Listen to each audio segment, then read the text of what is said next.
हे students, आज Ritesh sir आप सभी के सामने फिर से उपस्थित हैं एक नई ऊर्जा के साथ, एक नए जोश के साथ, कुछ पढ़ाने के लिए, कुछ सिखाने के लिए। मेरा इंट्रोडक्शन काफी सिंपल है। मैं एक फिजिक्स टीचर हूँ। मैं जेईई और नीट के प्रिपरेशन करने वाले स्टूडेंट को ऑनलाइन तरीके से हेल्प करता हूँ। आज के इस वीडियो लेक्चर में हम लोग कोऑर्डिनेट ज्योमेट्री के उस पोर्शन को स्टडी करेंगे जो फिजिक्स के पॉइंट ऑफ व्यू से इंपॉर्टेंट है। उसका लेक्चर नंबर 3 स्टडी करेंगे। तो वीडियो लेक्चर शुरू करने से पहले आप सभी स्टूडेंट से मेरा एक छोटा सा रिक्वेस्ट है, इस वीडियो लेक्चर को अंत तक देखें, जिससे कि आपका कॉन्सेप्ट पूरी तरह से क्लियर होगा। अगर आप फिजिक्स से रिलेटेड अच्छा से अच्छा कंटेंट पाना चाहते हैं तो हमारे channel dispersion physics by Ritesh sir को डेफिनेटली सब्सक्राइब करें। साथ ही साथ नोटिफिकेशन पाने के लिए बेल आइकन को भी प्रेस करें। तो अब हम आज के इस वीडियो लेक्चर को स्टार्ट करते हैं। अब हम लोग इलिप्स के बारे में स्टडी करेंगे। Let's study.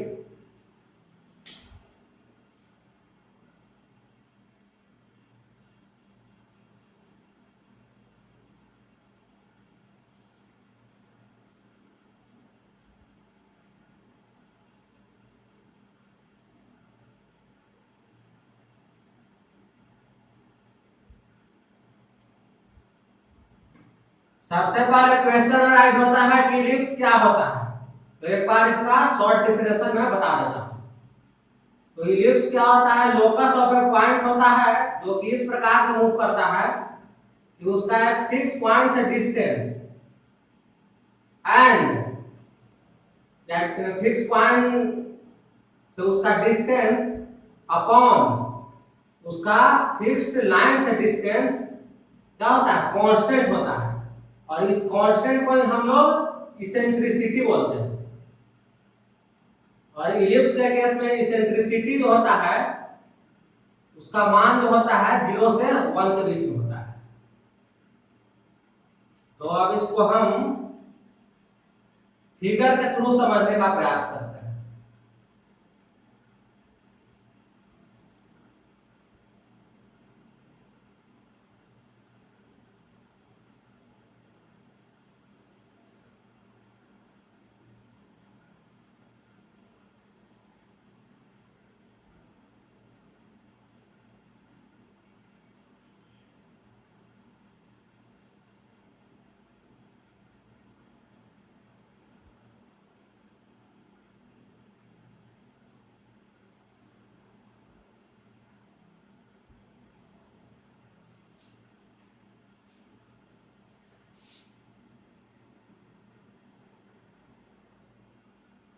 X axis, y axis, origin.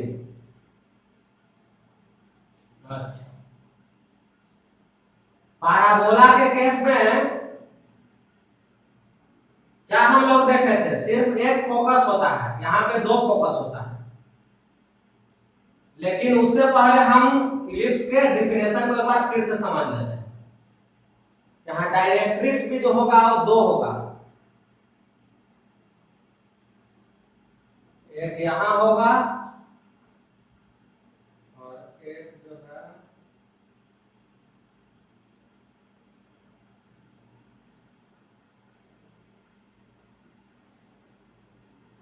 एक यहाँ होगा। तो जैसे कि इलिप्स में मान लीजिए कि कोई पॉइंट है P, x, y और एक पॉइंट है, कोई भी फिक्स पॉइंट है, मान लीजिए कि ये है S, इसको S' मान लीजिए। तो अभी अभी मैंने क्या बताया कि इलिप्स एक लोकस ऑफ पॉइंट होता है जो कि इस प्रकार से मूव करता है कि उस पॉइंट का इससे डिस्टेंस डिवाइडेड उस पॉइंट का इस लाइन से डिस्टेंस क्या होता है? कांस्टेंट होता है। इसका मतलब क्या हुआ? मतलब इसका यह हुआ कि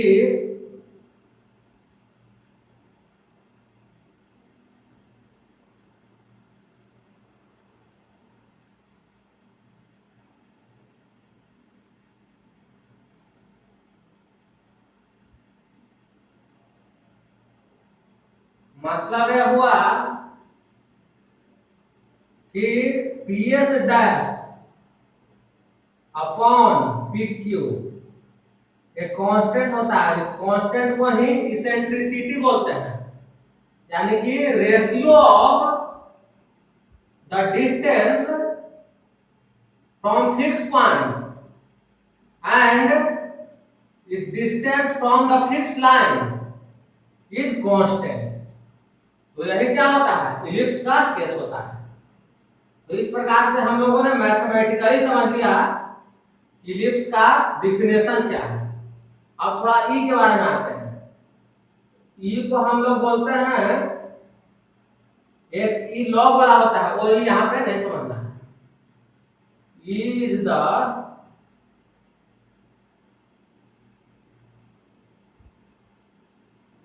इसेंट्रिसिटी ऑफ द इलिप्स। और ई का जो वैल्यू होता है वो 0 से 1 के बीच लाई करता है। तो यहाँ पे हम लोगों ने क्या क्या पढ़ा, इलिप्स का और स्टेटमेंट पढ़ा, इलिप्स क्या होता है डेफिनेशन का। फिर उसके बाद मैथमेटिकली हम लोगों ने समझा, फिर उसके बाद इसेंट्रिसिटी के बारे में समझा। अब हम इलिप्स से रिलेटेड कुछ इंपॉर्टेंट पॉइंट को देख लेते हैं। जैसे इलिप्स में दो फोकस होता है, एक एस होगा एक एस डैश होगा। डायरेक्ट्रिक्स भी दो होगा। पैराबोला के केस में फोकस भी एक था, डायरेक्ट्रिक्स भी एक था, लेकिन यहाँ पे फोकस भी दो होगा और डायरेक्ट्रिक्स भी दो होगा। ठीक है। ओ को जो बोलते हैं वो क्या बोलते हैं,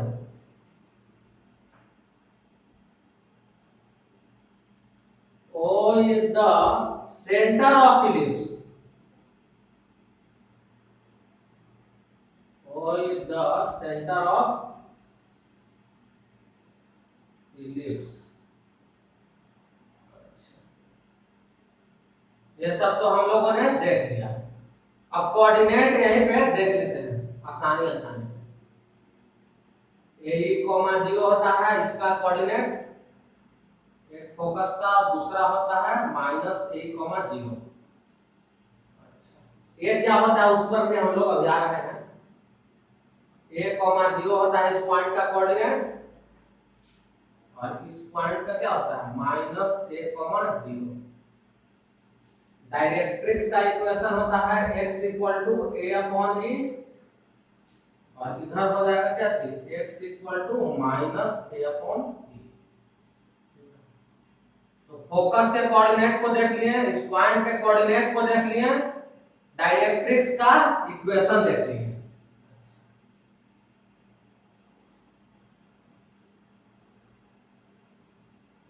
तो ये सब मैं लिखना उचित नहीं मानता हूं कि एस डैश फोकस है। ये मैंने यहाँ पे स्पष्ट रूप से समझा दिया है, तो बार बार इसको लिखने की कोई आवश्यकता नहीं। इस पॉइंट का कोऑर्डिनेट 0, b होगा, इस पॉइंट का कोऑर्डिनेट 0, -b होगा। अब जो a और b आ रहा है, इसको हम लोग समझते हैं कि है क्या।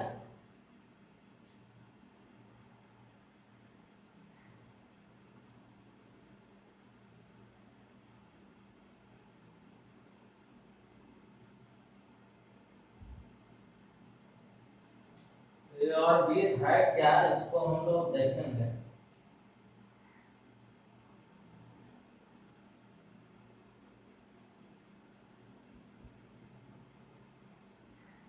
उससे पहले हम देख लेते हैं कि अगर ऐसा कंडीशन रहेगा, सेंटर ऑरिजिन पे है इलिप्स का, और जो उसका मेजर एक्सिस है वो किसके अलोंग है, एक्स एक्सिस के अलोंग, और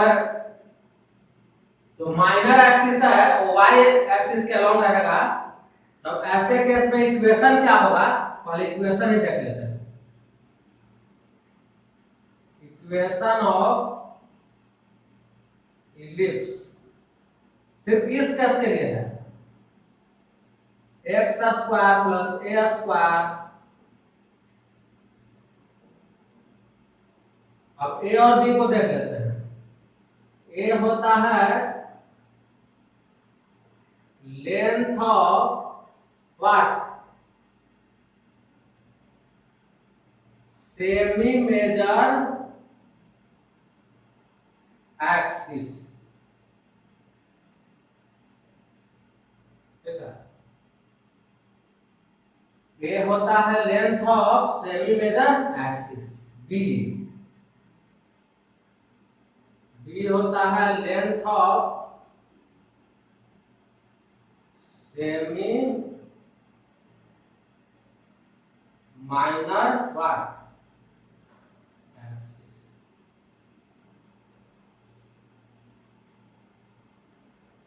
अच्छा, तो हम लोगों ने इस केस के लिए इक्वेशन देख लिया, ए और बी का मीनिंग समझ लिया। तो अब हम लोग लगभग सारे पॉइंट को इलिप्स में कवर कर चुके हैं कि इलिप्स क्या होता है, इलिप्स में अलग अलग चीज क्या होता है, और उसके बारे में स्टडी हम लोगों ने किया, जो कि फिजिक्स के पॉइंट ऑफ व्यू से इंपॉर्टेंट है। मैथमेटिक्स में जो जेईई का प्रिपरेशन कर रहे हैं उनको और ज्यादा पढ़ना पड़ेगा, लेकिन फिजिक्स के पॉइंट ऑफ व्यू से इतना ही सफिशिएंट है। जैसे कि कभी कभी आपका इस फॉर्म में रहेगा तो आपको मतलब कि पता करना पड़ेगा कि ट्रेजेक्ट्री ऑफ द पार्टिकल। अब ट्रेजेक्ट्री ऑफ द पार्टिकल निकालिएगा इस फॉर्म में आएगा, तो वहां समझना पड़ेगा कि वहां पे चार ऑप्शन दिया रहेगा, parabola, ellipse, pair of a straight line, hyperbola, इस तरह से मान लीजिए ऑप्शन है। तो वहां पे हम लोग कंपेयर करेंगे और देखेंगे कि किसके कंडीशन को सेटिस्फाई कर रहा है। अगर ऐसा कंडीशन सेटिस्फाई करेगा तब हम डायरेक्टली बोलेंगे कि इसका ट्रेजेक्टरी इलिप्स है। तो इसीलिए हम लोगों को ये चीज पहले पढ़ लेना आवश्यक है। अब हम लोग देखेंगे कि सेकेंड डिग्री इक्वेशन इलिप्स को कब रिप्रेजेंट करेगा। जैसे कि pair of a straight line के केस में हम लोगों ने देखा था, सर्किल के केस में देखा था, पैराबोला के केस में देखा था। अब हम लोग इलिप्स के केस में भी देखेंगे कि आखिर जो सेकेंड डिग्री इक्वेशन है एक्स एंड वाई में वो कब इलिप्स को रिप्रेजेंट करेगा।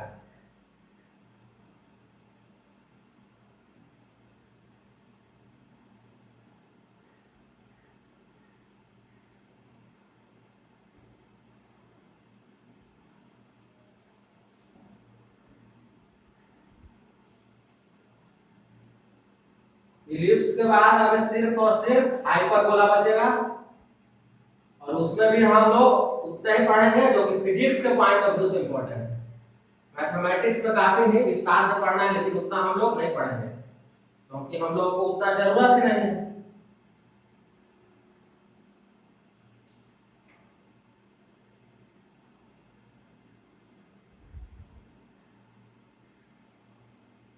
तो हम लोगों को पढ़ना है कंडीशन के बारे में।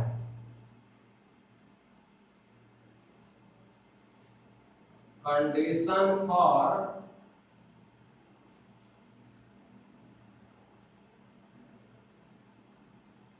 Second degree equation in x and y,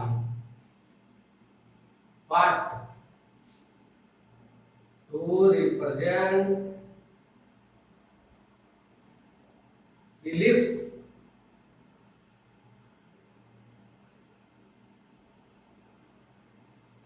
तो इस केस में सबसे पहले हम लिख देते हैं second degree equation ax square plus by square plus twice hxy plus twice gx plus twice fy plus c equal to 0। यही ना होता है second degree equation in x and y. तो अब हमको ये बताना है कि ये इलिप्स को कब रिप्रेजेंट करेगा। तो दो कंडीशन है, पहला डेल्टा नॉट इक्वल टू 0 और दूसरा है एच स्क्वायर लेस देन ए बी। डेल्टा के बारे में हम लोग पढ़ चुके हैं, लेकिन मैं फिर से एक बार लिख देता हूं। डेल्टा इक्वल टू क्या होता है, ABC plus 2fgh minus F square minus BG square minus C H square.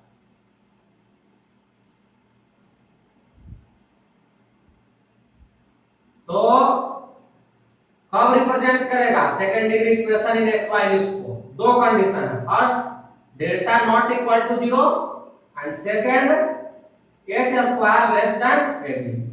और डेल्टा का क्या मीनिंग है मैंने उसे लिख दिया।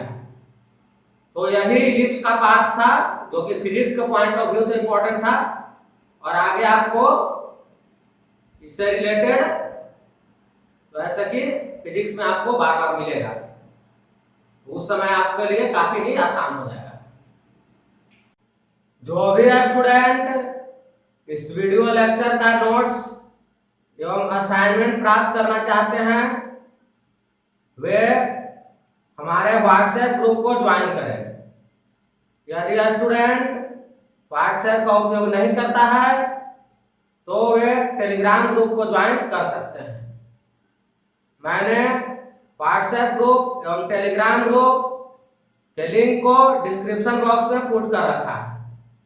यदि आपको इस वीडियो लेक्चर से रिलेटेड कोई भी डाउट, जेईई एवं नीट फिजिक्स से रिलेटेड कोई भी डाउट आपके दिमाग में आ रहा हो तो आप सबसे पहले व्हाट्सएप या टेलीग्राम ग्रुप को ज्वाइन करें और अपने डाउट को पोस्ट करें। अब हम लोग हाइपरबोला को स्टडी करेंगे जो कि फिजिक्स के पॉइंट ऑफ व्यू से इंपॉर्टेंट है। हम लोग उतना ही पोर्शन को स्टडी करेंगे जो कि हमारे लिए इंपॉर्टेंट है। Let's study it. तो सबसे पहले क्वेश्चन अराइज होता है कि हाइपरबोला क्या होता है, डिफिनेशन। तो हाइपरबोला जो होता है एक लोकस ऑफ पॉइंट होता है जिस पॉइंट का दो फिक्स्ड पॉइंट से डिस्टेंस का जो डिफरेंस होता है ऑलवेज कांस्टेंट होता है, और उस कांस्टेंट को भी यहाँ क्या बोलेंगे, इसेंट्रिसिटी बोलेंगे। यहाँ पर इसेंट्रिसिटी जो होता है ग्रेटर देन 1 होगा। तो यहाँ पे थोड़ा सा कुछ चीज देख लेते हैं। एक हाइपरबोला का मतलब क्या है, डायग्राम है, ठीक है। ये हो गया सेंटर ऑफ द हाइपरबोला। तो इस चीज को हम लिख देते हैं।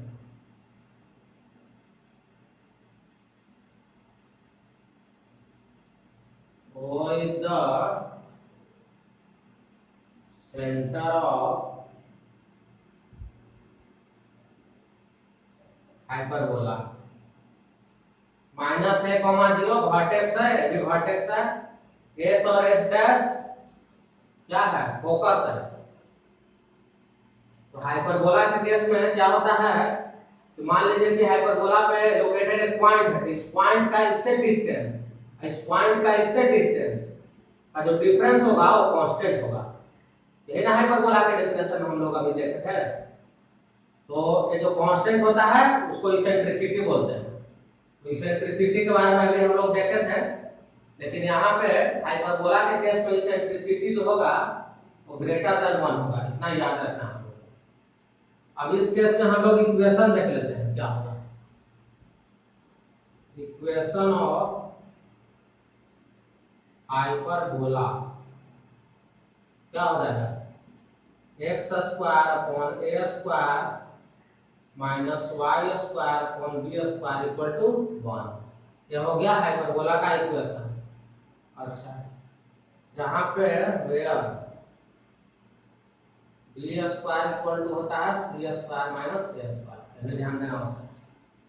अब इसमें एक ट्रांसवर्स एक्सिस है, एक कंजुगेट एक्सिस है, ठीक है। तो ये हो जाएगा आपका क्या चीज,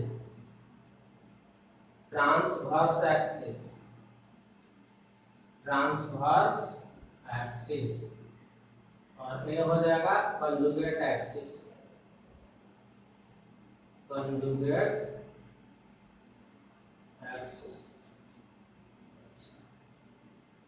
तो अब यहाँ पे length of transverse axis,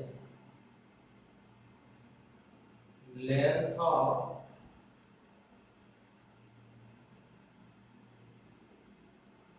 transverse axis कितना होता है, 2a होता है। उसी प्रकार से लेंथ ऑफ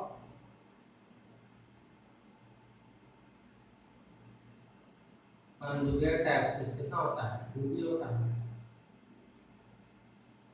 तो पैराबोला के केस में हम लोगों ने क्या क्या देखा, सेंटर के बारे में समझ लिए, उसके डिफिनेशन के बारे में समझे, फोकस हो गया, वर्टेक्स हो गया, ट्रांसवर्स एक्सिस, कंजुगेट एक्सिस और उसके इक्वेशन के बारे में समझ लिए।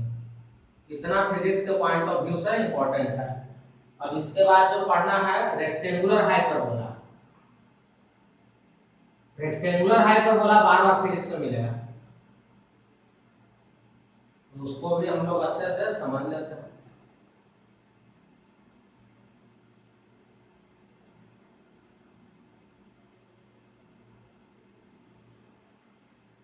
रेक्टेंगुलर हाइपरबोला में बस एक स्पेशल कंडीशन होता है, a इक्वल टू बी हो जाता है। तो अभी हम लोग जो पढ़ रहे हैं उसमें अगर a equal to b put कर देंगे तो वही रिजल्ट आएगा, वो हो जाएगा equation of rectangular hyperbola.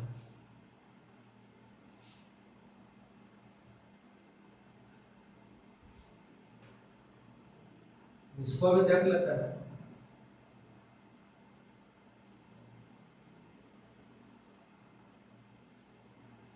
Rectangular hyperbola,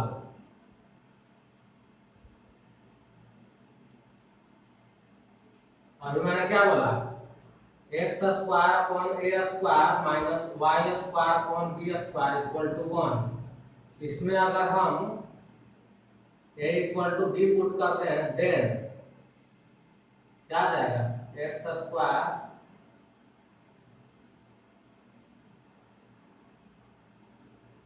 x square ये हो जाएगा सीधे x square minus y square equal to a square. और यही क्या होता है, equation of rectangular hyperbola.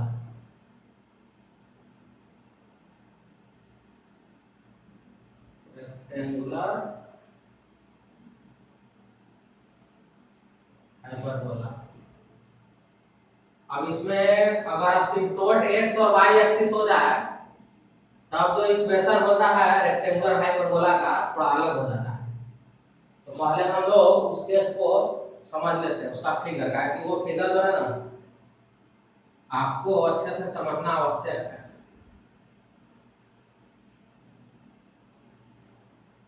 Rectangular hyperbola का वही जो फिगर है बार बार आपको फिजिक्स में मतलब कि देखने को मिलेगा, उसके फिगर को हम लोग समझ लेते हैं, इक्वेशन समझेंगे।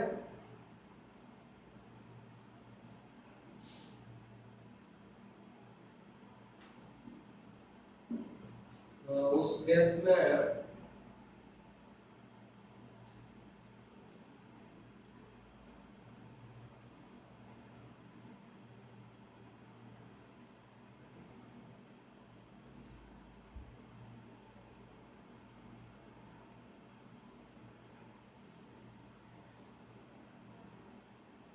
X axis, y axis, origin, यही रेक्टेंगुलर हाइपरबोला होता है। इस केस में एक्स और वाई एक्सिस जो है असिम्प्टोट की तरह काम कर रहा है।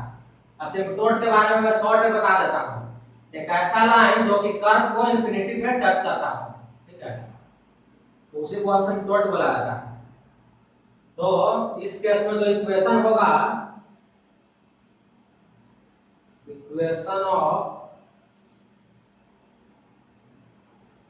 रेक्टेंगुलर हाइपरबोला, हमेशा नहीं, जब ऐसा होगा तब रेक्टेंगुलर हाइपरबोला, चलिए मैं लिख देता हूं, व्हेन इट्स asymptotes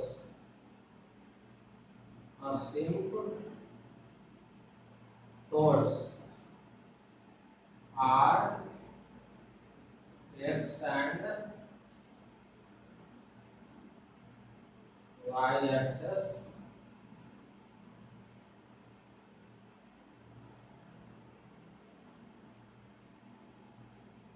रेस्पेक्टिवली क्या हो जाएगा xy equal to c square. और इसमें हम इसेंट्रिसिटी को भी निकाल सकते हैं, तो निकालने के बाद क्या मिलेगा आपका इसेंट्रिसिटी का वैल्यू √2 आएगा।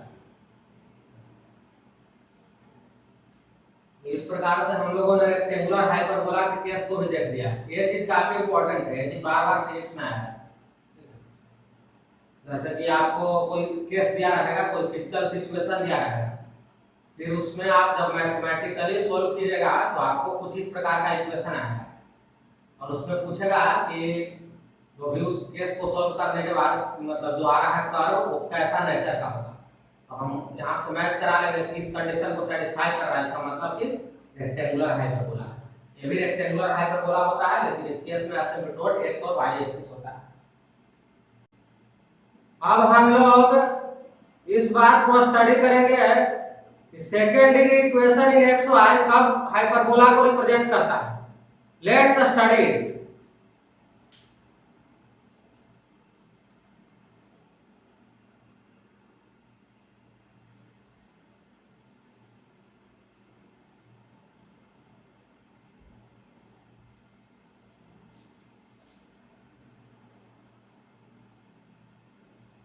Condition for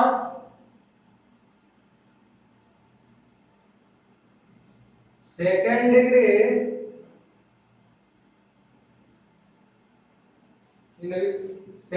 equation in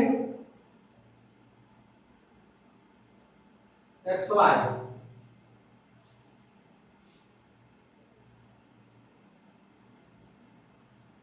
to represent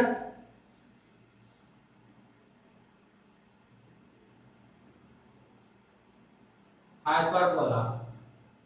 पहले सेकंड डिग्री इक्वेशन लिख देते हैं, ax square plus by square plus twice hxy plus twice dx plus twice fy plus c equal to 0।